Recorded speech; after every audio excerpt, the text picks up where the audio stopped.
Die afgelope paar dae het dit vir ons eintlik gelyk of daar 'n eskalasie gaan plaasvind, veral rondom die seestraat van Hormuz, dit nadat Amerika aangekondig het dat hulle kommersiële skepe gaan vergesel deur die seestraat, en hulle het dit toe ook gedoen. Sommige skepe het dit reggekry om veilig die seestraat te verlaat, maar Iran wat vergeld het met verskeie missielaanvalle, veral op die Verenigde Arabiese Emirate, Amerikaanse militêre teikens wat ook in die vizier gestel is van Iran, en Amerika wat dit weer vergeld het met aanvalle op klein bote wat deur Iran gebruik is in hierdie aanvalle. En nou skielik vanoggend sien ons dat hierdie poging om skepe deur die seestraat te vergesel tydelik deur president Donald Trump beëindig is, en dit nadat Pakistan 'n versoek gerig het omdat daar vordering gemaak word in vredesonderhandelinge. So die Brent-oliepryse het vanoggend weer begin daal,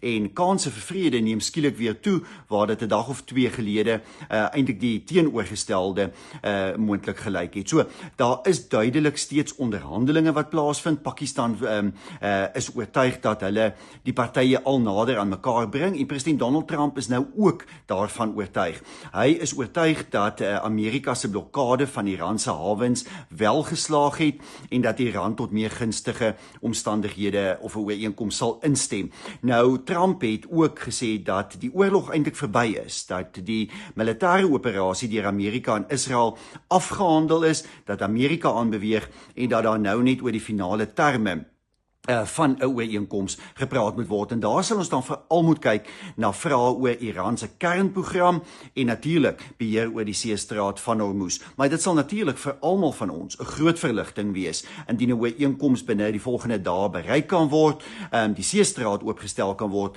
en oliepryse weer kan daal. En ons sien hoe geweldig sensitief oliepryse is in hierdie soort van tuimeltrein of rollercoaster waardeur ons die afgelope weke beweeg het, met een oomblik wat dit lyk na vrede, dan na eskalasie, en Brent-oliepryse wat natuurlik daarmee saam op en af beweeg het. So kom ons hoop dit wat die aanduidings vanoggend is, dat daar wel vordering gemaak word met vredesonderhandelinge, is wel die geval.